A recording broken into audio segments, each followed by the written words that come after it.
Hola y buenos días, yo soy Pablo Hernández Cebrián, estamos en Unilab y hoy tenemos a Anabel Forte. Buenos días, ¿cómo estamos? Encantada de estar aquí con vosotros. Pues fantástico. Pues por hacer una pequeña introducción y que la gente sepa quién eres, licenciada en Matemáticas y en Ciencias y Técnicas Estadísticas por la Universidad de Valencia, doctoranda con la tesis Objective Bayes Criteria for Variable Selection en la misma universidad. Has hecho estancias en Estados Unidos, en Reino Unido, has estado también en la Universitat Jaume I en Economía y labor investigadora amplia en el área de estadística. Así es, sí. Pues por comentar un poquito, si le tuvieras que explicar a alguien qué es lo que haces tú, qué es lo que hace una estadística, ¿cómo lo dirías? En el mundo de la estadística tenemos como dos partes. Hay una parte más teórica, que es la de la investigación matemática, digamos, donde se diseñan las herramientas, donde se trabaja para probar que esas herramientas van a funcionar en distintas situaciones. Y luego hay una parte más aplicada, en la que lo que nos dedicamos principalmente es a coger esas herramientas y a utilizarlas para analizar datos, datos que pueden ser de cualquier índole, en cualquier área de la investigación, en cualquier ciencia, pues tenemos datos que analizar. Entonces la estadística, la investigación en estadística va un poco en esas dos líneas, en el desarrollo de herramientas y en la aplicación de las mismas. ¿Y tú te centras más en una o tocas los dos? Pues sobre todo durante mi tesis yo me centré más en la parte del desarrollo de las herramientas, más en la parte matemática, digamos. Luego sí que es verdad que a lo largo del tiempo he hecho mucha aplicación, porque al final estamos en una universidad donde hay gente de ámbitos muy distintos que siempre necesitan estadística y al final pues acabas haciendo mucha aplicación y además me gusta mucho la aplicación porque aprendes de muchos temas diferentes. Pues esto te lo iba a preguntar después, pero se hila perfectamente con lo que comentas. Tú diriges el máster de bioestadística, que no de estadística, bioestadística. Entiendo que en ese contexto la transversalidad es necesaria. Sí, de hecho, dirigir el máster de bioestadística es una cosa muy bonita porque tenemos perfiles muy diversos. Es verdad que todo empieza más un poco con el bio. Hay gente de biología, de biotecnología, de bioquímica, pero luego se va abriendo y ha acabado viniendo gente de muchos más ámbitos que no te esperarías. Por ejemplo, de la parte de historia, de prehistoria, de arqueología. Hay mucha estadística, mucho análisis estadístico en arqueología. Y luego ha venido gente de economía, ha venido gente de física, ha venido gente de ingeniería, de muchas ingenierías distintas. Y es muy enriquecedor porque al final, claro, todas estas personas te acaban planteando los problemas que tienen y acaban aprendiendo la estadística para aplicarla a los problemas que tienen, a los datos que recogen. Y como profesora del máster, cuando diriges un TFM, cuando estás trabajando con ellos, cuando les estás enseñando, pues tú también aprendes mucho de estos ámbitos. Y una cosa que acaba siendo muy bonita es cuando leen el TFM al terminar el máster, quienes vienen del mundo de las matemáticas o de la ciencia de datos más teórico, por así decirlo, ves que han aprendido muchísimo del área a la que están haciendo la aplicación.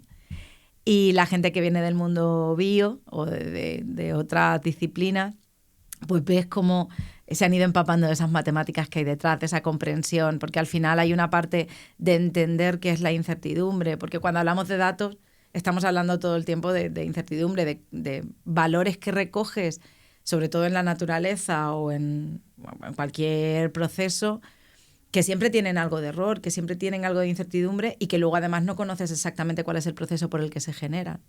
Entonces, la comprensión de la incertidumbre desde el punto de vista matemático es algo muy bonito que ves que la gente que viene del mundo de la biología o de otras áreas lo capta muy bien y es interesante.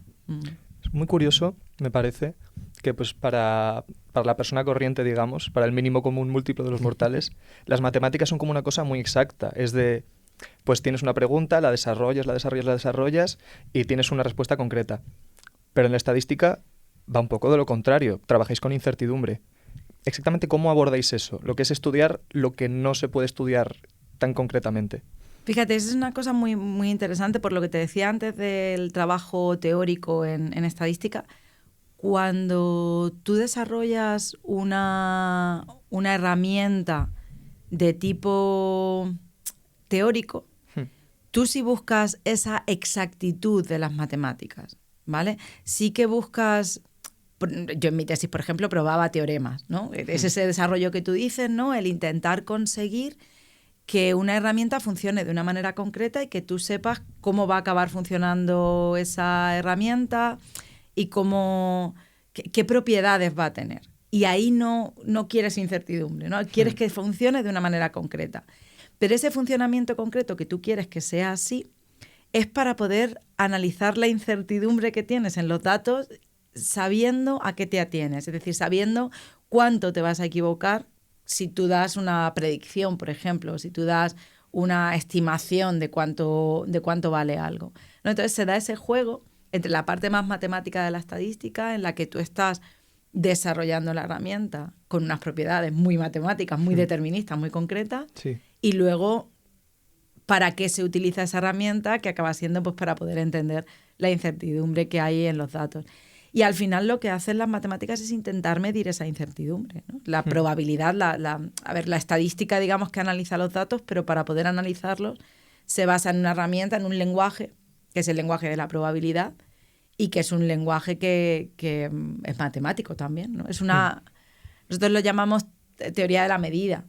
O sea, cuando tú vas a medir algo, igual que tú mides una mesa y la mides en centímetros y esa medida o una distancia tiene unas propiedades concretas, pues dentro de la incertidumbre tú tienes una medida de cuánto no sabes algo o de cuánto de seguro estás de algo, ¿no? Entonces, eso es también medida y es matemáticas y eso es la probabilidad. Súper interesante. Entiendo que ahí hay un compromiso entre estas dos variantes de la estadística que me dices, de cómo de rigurosa puede ser la información y cuánta información queremos extraer, ¿no? Si quisiéramos decir esto es así y es 100%, estamos seguros completamente, sería muy difícil hacer investigación en estas áreas más prácticas. Claro, no puede. O sea, ese es el juego de la estadística, ¿no? Al final, el método científico se basa en recopilar información. No me gusta decir recopilar información porque tú lo que recopilas al final son datos, son evidencias, digamos. Y luego esas evidencias, esos datos que tú has recopilado, a través de las herramientas estadísticas los conviertes en información. En una información que nunca es 100% segura, que siempre puedes recoger más datos y que te lleven a un lugar distinto o que te cuenten algo ligeramente diferente o que te corrijan lo que ya tenías, ¿no? En el fondo, cuando tú trabajas en ciencia, estás siempre expuesto a eso. Entonces, sí, es el juego entre la matemática exacta, ¿no? Y lo que esa matemática exacta, en este caso a través de la estadística, te puede ayudar a decir de la seguridad que tienes sobre aquello que estás afirmando en un artículo científico de cualquier área. Sobre esta transversalidad de la que estamos hablando, de cómo la estadística, que al final es utilizar, como bien has dicho, herramientas para poder extraer la información científica de cualquier área prácticamente, ¿tú personalmente has trabajado en algún proyecto que digas, pues mira esto qué curioso, yo que he hecho matemáticas he terminado trabajando pues con cualquier cosa? Sí, en un montón. ¿Podrías contar alguno? Sí, mira, uno de los primeros que fue muy curioso, es también una anécdota familiar. Claro, cuando yo estaba haciendo el doctorado, a la vez que hacía el doctorado en esa parte más teórica, digamos, estaba colaborando con compañeros de la facultad y con compañeras de la Generalitat, de la parte de sanidad, en un sistema de recopilación de datos que a día de hoy sigue activo, que es con el que se recogen todas las dispensaciones que se dan en la farmacia. Entonces teníamos un banco de datos con un montón de medicamentos y básicamente lo que se estaba intentando ver es qué tipo de recetas son las que más se dan y demás. Claro, yo en esa época, para poder entender el contexto, acabé estudiando un montón sobre medicamentos, que era una INE, que es un medicamento no esteroideo, tal. Bueno, ahora ya se me han olvidado muchas cosas, pero paracetamol, qué era cada cosa, ¿no? ¿Qué significaba cada cosa? Y claro, yo llegaba a casa y se lo contaba a mi madre, se lo contaba a mi abuela. Y claro, estaba haciendo el doctorado. Entonces, cuando me doctoré, mi abuela me dijo que ahora ya podía curarla, porque era doctora. Claro, y fue un poco esa mezcla de al final yo le había estado contando un montón de cosas de los medicamentos que ella se tomaba, porque yo los había aprendido en el trabajo y es esa confusión, ¿no?, entre el término doctora, que es doctora en filosofía, pero... Que se lo han apropiado en medicina. Sí, exactamente. Y luego, bueno, pues ahora, por ejemplo, hay 2 proyectos en los que estoy que me encanta contarlos porque es algo en lo que pensaba que no iba a trabajar nunca. Uno es con ballenas, trabajar con... ¿Con ballenas? Con ballenas, sí. Ballenas en toda la parte de California y demás. Lo que hacen es ver los patrones migratorios Entonces, intentar entender los patrones migratorios es ver cuántas ballenas, al final a las ballenas se las distingue por las marcas que tienen en la cola, las ballenas jorobadas. Entonces, como una huella de identidad. Entonces, es ver cuántas veces se detecta una ballena en cada área, cómo se mueven, si se las detectan en otras zonas, si no. Y claro, es una cosa que al final son datos también y es muy bonito porque estás trabajando con el movimiento de las ballenas.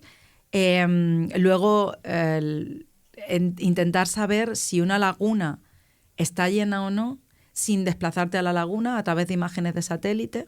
Claro, las imágenes de satélite al final acaban teniendo mucho ruido también, ¿no? Entonces tienes como el número de píxeles de agua que se detectan y lo que tú intentas ver es cuánto ruido hay por las nubes, por los aerosoles, por otras cosas que pueden estar interrumpiendo, y con la estadística lo que hacemos es sacar los ciclos de llenado y secado de esas lagunas, intentar suavizarlos, porque evidentemente la laguna no puede estar llena por la mañana y vacía por la tarde. Claro. Entonces tienes que suavizar, y ese suavizado de los datos se hace a través de la estadística. Y luego en deporte, en economía, la verdad es que he colaborado en proyectos muy, muy diferentes que son muy interesantes. Estos dos de las lagunas y de las ballenas son con el Instituto Botánico Cabanilles, que también hay mucha colaboración ahí y eso está muy chulo. Muy bueno aquí en Valencia, espectacular, sí. Que habiéndote especializado en estadística acabes sabiendo más de zoología y ecología que mucha gente que haya estudiado biología. Sí, es bueno, espectacular. Al final acabas, es lo bueno que tiene, ¿no? Que acabas sabiendo de muchas cosas distintas. Y yo no me considero especialista en nada, pero bueno, a lo mejor para el trivial un día me va bien. Claro que sí. Vale, pues otra pregunta. Volviendo más a lo técnico en cuestión. Tú trabajas con probabilidad, evidentemente como estadística, pero tú concretamente estás especializada en la probabilidad bayesiana. Para una persona, o sea, para mí, por ejemplo, yo pienso en probabilidad y tiro un dado, hay 6 posibilidades que son 6 caras, pues la probabilidad de que salga un 1 es 1 entre 6, que son las totales. ¿Cuánto dista eso en la probabilidad bayesiana? ¿Cómo funciona? Vale, pues es muy buena pregunta. Nosotros en probabilidad, digamos, hablamos de 3 definiciones de probabilidad.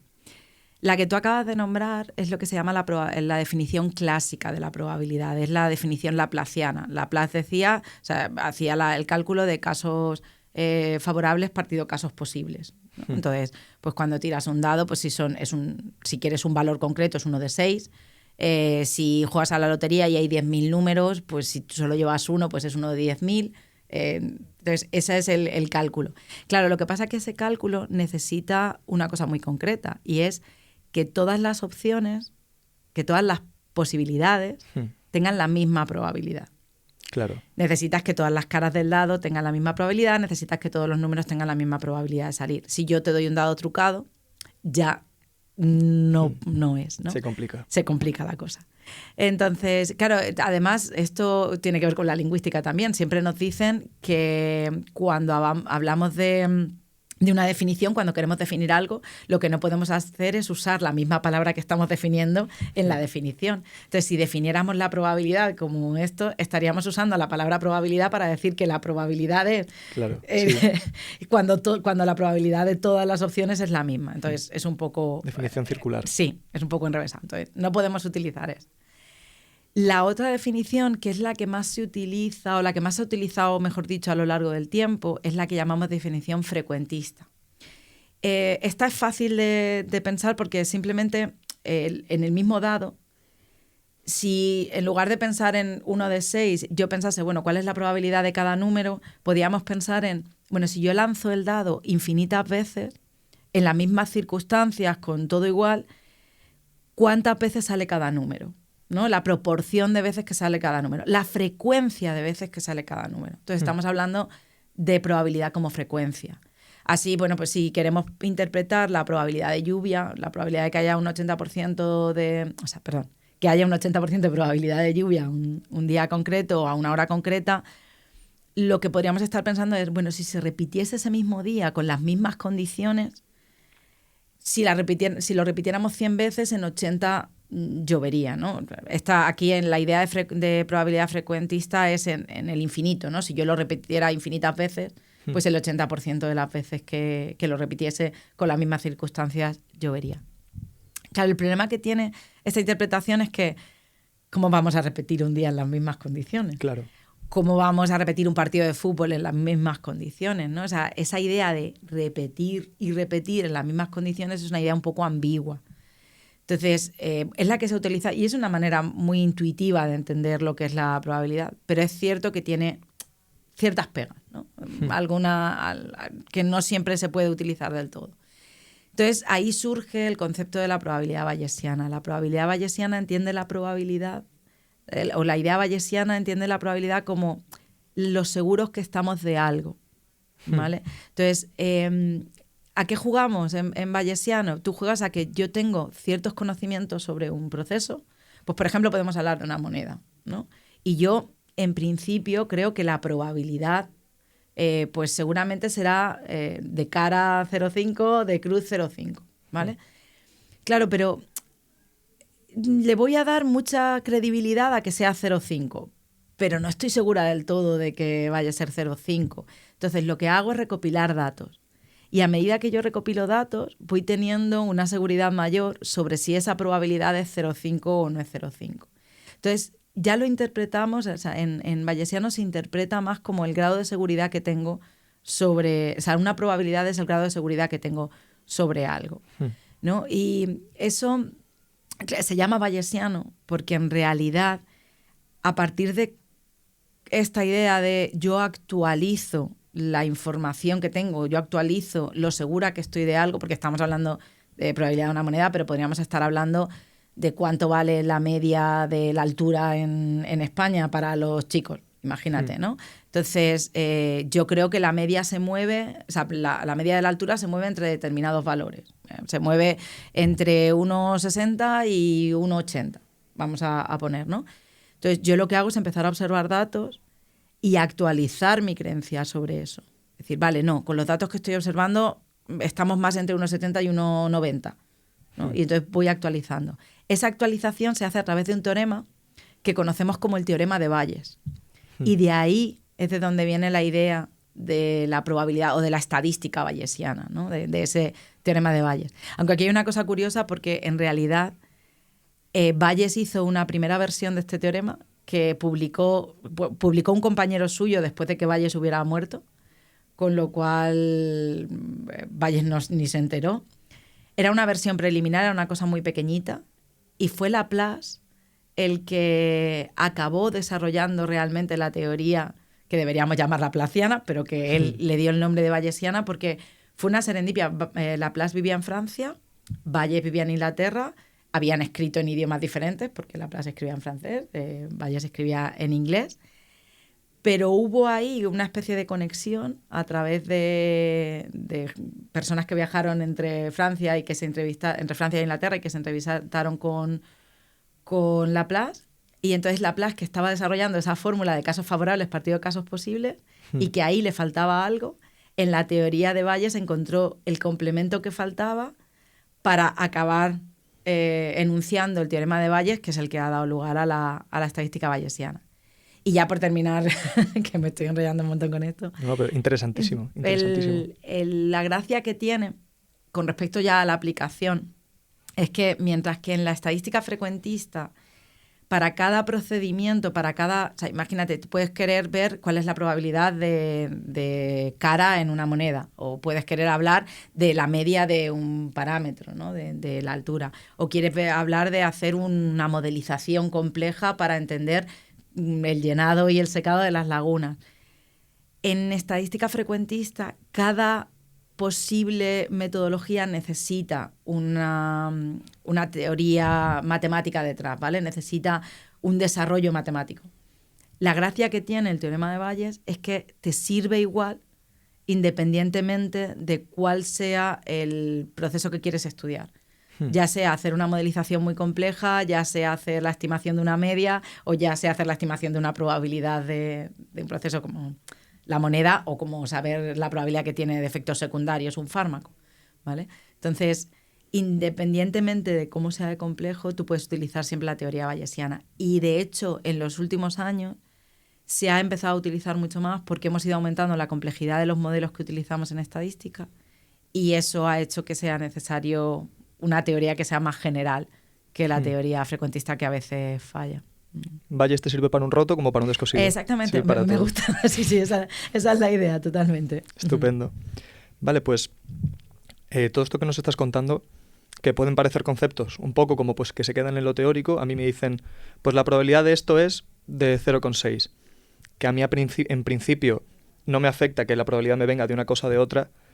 Toda esta información, de dónde viene ya no solo los datos, sino cómo trabajamos con los datos y cómo nos llevan a las conclusiones, eso luego puede tener mucha relevancia.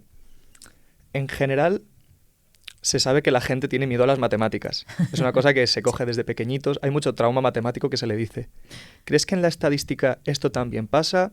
¿Es un poquito más distinta a cosas como el álgebra o la geometría? Sí, tenemos que desterrar ya lo de que las matemáticas no son para todo el mundo, pero hay como dos partes, ¿no? A las matemáticas se le coge tirria desde pequeños, eso es verdad, hay muchísima gente que les tiene miedo. Las causas por las que esto pasa son muy diversas y entre otras tienen mucho que ver con cómo se enseñan también, ¿no? Creo que no hemos llegado a entender todavía bien cómo un niño o una niña pequeño es capaz de captar las matemáticas. Ahora mismo hay mucho trabajo en didáctica de las matemáticas que es una ciencia también en la que yo creo que hay que trabajar más para entender cómo podemos explicar las cosas de otra manera y que a los niños y a las niñas no les dé este miedo, ¿no? Esa ansiedad matemática que sobre todo en las niñas acaba siendo grave, digamos. Sí. Nos aleja al final de eso. Cuando hablamos de álgebra, de geometría, son cosas más exactas, más abstractas, que son preciosas y que realmente son necesarias para ciencias como... o sea, son bonitas en sí mismas, pero luego además se aplican. Por ejemplo, el álgebra es fundamental para la criptografía, para proteger nuestros sistemas de bancos y demás. O sea, hay cosas ahí que son completamente necesarias. La geometría, lo mismo, para entender el mundo que nos rodea, para construir. Y luego, aparte, que yo tengo muchos compañeros que investigan porque les gusta lo que hacen y no tiene una aplicación directa de momento. Después puede acabar teniéndola, ¿no? Pero se investiga por amor a las matemáticas. Bueno, la cuestión es que esas cosas, quizás en nuestro día a día, si no nos dedicamos a esto, no tienen una relevancia o no... Bueno, es conocimiento general, ¿no? Pues como cuando te hablan de historia, bueno, pues a lo mejor... O sea, yo estoy muy a favor de que se estudien todas estas cosas porque tenemos que saber de todo, pero no tienen una implicación tan directa en el día a día como le pasa a la estadística. La estadística, ¿qué sucede? Que está dentro de la asignatura de matemáticas, como me parece lógico, pero acaba estando muchas veces al final del currículum. Entonces, muchas veces no se llega a ver ni siquiera la estadística en una clase del día a día, ¿no? Entonces, si no se llega a ver la estadística, el problema que tenemos es que después nos enfrentamos al mundo y vale, a lo mejor no ves un modelo para ver cómo se mueven las ballenas, o a lo mejor no estás viendo, pero sí que te enfrentas a datos a diario, porcentajes, estimaciones de votación, por ejemplo, de probabilidad de que se vote a un partido o a otro. Vemos un montón de encuestas y todos son números. Y luego, por ejemplo, cuando fue la pandemia, ¿no? El riesgo de tener una recaída, el riesgo de tener COVID persistente, el riesgo. Cualquiera de estas cosas no deja de ser una interpretación de una probabilidad, de un parámetro. Entonces, si no se entiende el riesgo que hay o la incertidumbre que hay o cómo se ha calculado esa incertidumbre, te estás arriesgando a no entender lo que está pasando, a acabar siendo pasto de bulos y a creerte todas las noticias que te cuentan. Entonces te quita un poco de esa visión crítica. Entonces yo creo que es muy, muy importante que trabajemos eso en didáctica de las matemáticas en general, porque habla de geometría y de álgebra, pero bueno, el cálculo, el análisis también son cosas que hay que aprender y que yo creo que fortalecen la manera en la que pensamos. Porque siempre los que estudiamos matemáticas lo decimos, o sea, de matemáticas los conocimientos sales con los que sales, pero sobre todo sales con una manera diferente de entender el mundo y con una manera diferente de pensar. Y esa manera diferente de pensar yo considero que te hace más capaz de ver de manera crítica las cosas que suceden. Entonces, pues hay que fomentar el aprendizaje matemático, pero sobre todo lanzo el llamamiento a que se estudie más estadística, que no se deje solo para sociales, que parece que es como... solamente los velos de ciencias sociales. No. Y un detalle que es importante, y eso tú como estudiante de biología lo has vivido, tú llegas a la carrera, sea la carrera que sea de ciencias, y prácticamente en la totalidad de las carreras tienes una asignatura de estadística en primero. Correcto. Una asignatura de estadística que primero, si has ido a tu carrera huyendo de las matemáticas, te ponen delante las matemáticas nada más llegar. Te las comes siempre. Te las comes con patatas. O sea, para ti, la primera asignatura que tienes. Y luego, además, que va a ser fundamental para tu desarrollo como científico, como científica. Entonces, necesitamos que quienes estudian las matemáticas del científico, porque van a ir a una carrera de ciencias, también tengan ese conocimiento estadístico para poder enfrentarse a esa asignatura que se van a encontrar seguro, sí o sí.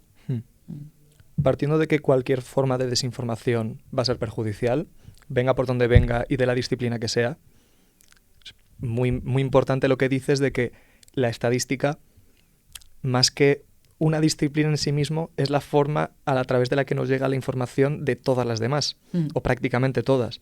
Por lo que la desinformación en estadística y el aprovechamiento de la ignorancia que hay sobre estadística por parte de ciertos grupos o de cierta gente puede ser muy perjudicial para toda la población. En ese sentido es destacable que, habiendo comentado ya tu labor docente y tu labor investigadora, eres también muy activa en divulgación, que eso no es algo que puedan decir todos los profesores.